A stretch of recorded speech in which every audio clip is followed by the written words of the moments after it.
The sun rose over the kingdom, letting its pink gleam enter the windows of the palace. The light entered the quarters of the castle's master, just as a servant knocked on his door, holding a tray of covered dishes. It was a young girl, her dark hair pulled into a ponytail, away from her lightly tanned face. She waited for a response before speaking. Your Highness? She opened one of the thick oak doors, just enough to look into the room. Still no answer, but the sounds of rustling bed sheets. She stood in the partially open doorway, unsure if she shouldn't just leave the tray somewhere in the room and leave. A man's voice finally spoke, sounding angry at having been woken up by this wench. Enter.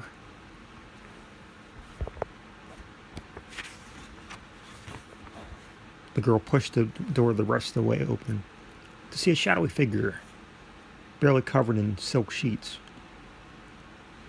The sunlight beaming into the room revealed the bare abdomen of Prince Michael. She blushed, looking away as she sat the tray down on the table near the bed. Your breakfast, Your Majesty, she said in a low, timid voice. The prince's violet eyes watched the girl as she straightened her rough-spun dress. Well? The girl jumped slightly and removed the lids from the tray. I don't like to be kept waiting, servant, he shouted, his eyes narrowing, never leaving her. Apologies, Your Highness. She still blushed as she realized that, having been asleep, the prince wore nothing underneath the quilt and sheets. He looked at the food and then to her. Begone. He motioned towards the door. She bowed at her waist before leaving her master to eat. As she turned to leave, the prince watched her, his eyes drifting down to her slender hips, and then shook his head, uninterested. A while later, the many people who staffed the palace went about their day, as Prince Michael still sat in his room. He leaned against a wall, looking out the window of his bedroom. He wore a silk robe, his arms crossed as he looked over his kingdom. Fields and forest land surrounded his castle, from what he could see, as well as a small village just beyond the walls of his castle. He sighed, turning away from the window to get dressed for the day.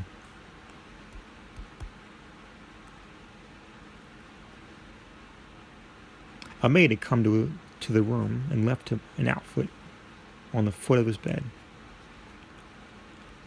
He looked at the bed and picked up the white cotton tunic, pulling it over his muscular torso. The maid had also left a pair of black pants, a belt, and had shined his boots. As he finished getting dressed, he took a sheathed sword from where it lay against the wall and took it out of its leather confines to examine the polished steel. The two-edged sword had been his father's and had been handed down to him by the king himself when he was much younger. He sheathed the blade and then affixed it to his belt. He watched his reflection in a full-length mirror and smiled in the glass, running his hands through a mess of auburn hair. Unsatisfied with how it looked, he walked to the dresser. He opened a drawer and rummaged around for a bit before he found a strap of leather. Walking back to the mirror, he tied his hair back, keeping it secure with a flimsy thing. He looked at his reflection over once more before nodding in approval and, leaving the room, shutting the door behind him. He walked down the sunlit hall to another set of thick wooden double doors, which were almost the same as the ones to his quarters, but bore the family crest, a three-headed golden hydra. These were the doors to his throne room. The creature's form gleamed in the sunlight as two guards who stood at attention upon seeing their prince approach stepped aside so he could enter. He paid them no attention as he disappeared behind them, forcefully pushing the doors open and allowing them to rush roughly close on their own. The room was rather large. The walls were painted almost bloody red and furnished with portraits of past royalty, hanging in golden, jewel-encrusted framework. The prince made his way to the one throne that still stood in this room. It was a larger than average wooden chair, the back of which was carved in the form of the same fierce-looking hydra as the doors, with the cushion dyed the same color as the surrounding walls. The throne sat in the back of the grand room, on a dais with 3 steps leading up to the prince's boots. The hardwood floor that met the dais was splayed with rugs made of sheepskins. He took his place on the throne and waited for the peasants to arrive, begging for either food or money. And let out a soft sigh as he let his mind drift off to other matters. He soon came to the state of his kingdom. He was the sole heir, but his father had forbidden him from taking his rightful place as ruler until he had a suitable wife and queen. Without a bride, he would never be king. It wasn't like he didn't like women, quite the opposite. However, all the princesses he had been introduced to so far either didn't have the brain in their silly little heads, or they had no spine and said yes to whatever he suggested, and there was just no challenge in that, and that was no fun.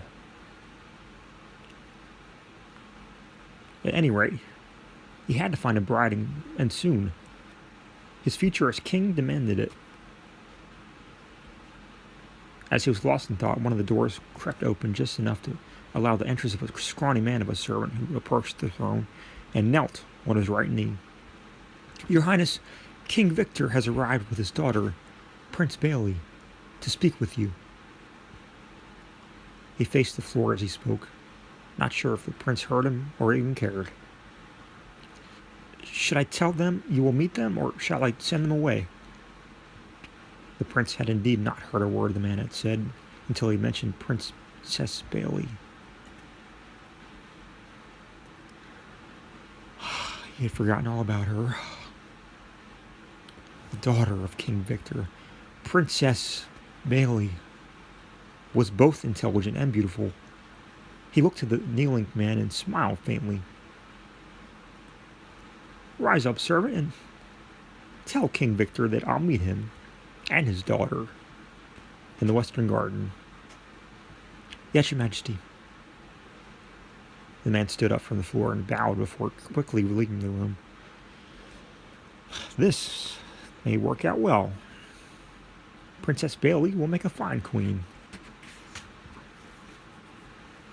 he thought to himself as he stood up from the throne and walked up to the doors. As he moved past the guards, they walked on either side of him, silently escorting him to the gardens.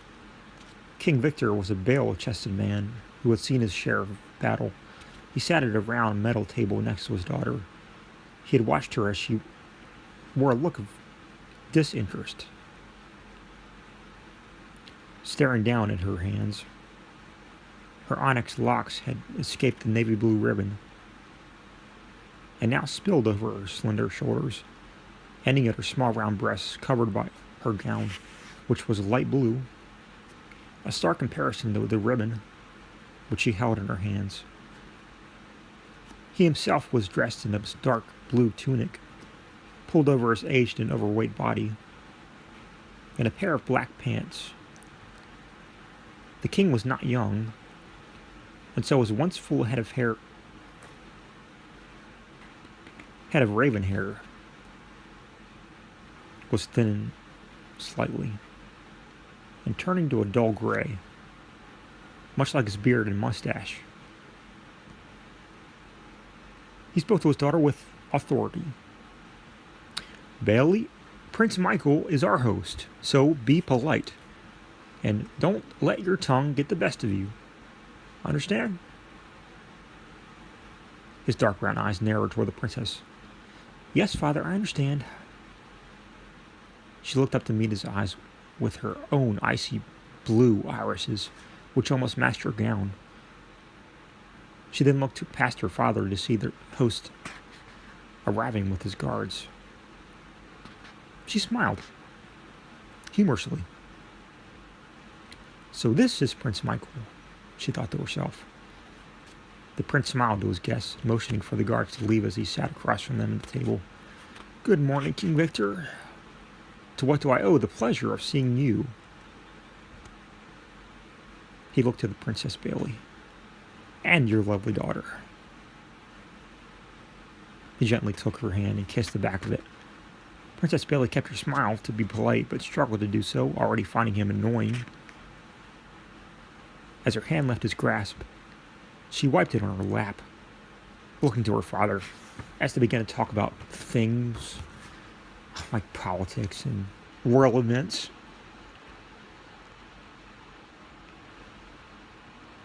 One such event was her sister Rosalie's wedding to a peasant.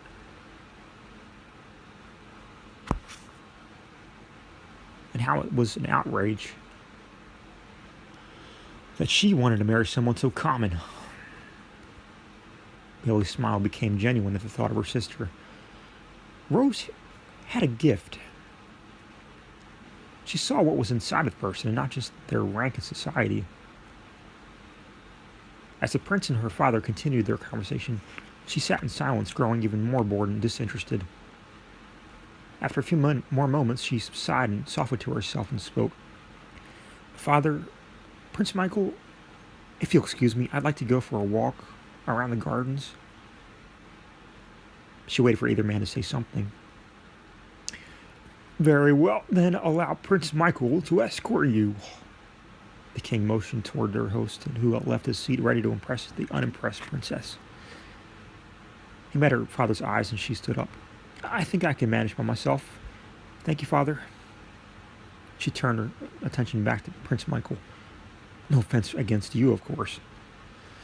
Not at all, Princess. He shook his head, taking his seat back, his eyes never leaving her. Now, if you'll excuse me. She left the two men walking away from the table, her gown flowing behind her. After she disappeared from their sight, Prince Michael excused himself as well. My apologies, King Victor, but there are a few issues that require my attention. He stood up, his eyes still on the king's aging face. You have the full use of anything in my castle. He then left the king to his own devices. Anything you say? The older man grinned as he thought about finding a nice wench for the night. The prince had followed Princess Bailey, but had lost track of her. He wasn't watching where he was going and tripped on something, landing hard on the ground on the palms of his hands. What the hell? Pushed himself off the ground and looking around. He soon saw what, or rather who, he had tripped over. It was the child of a servant.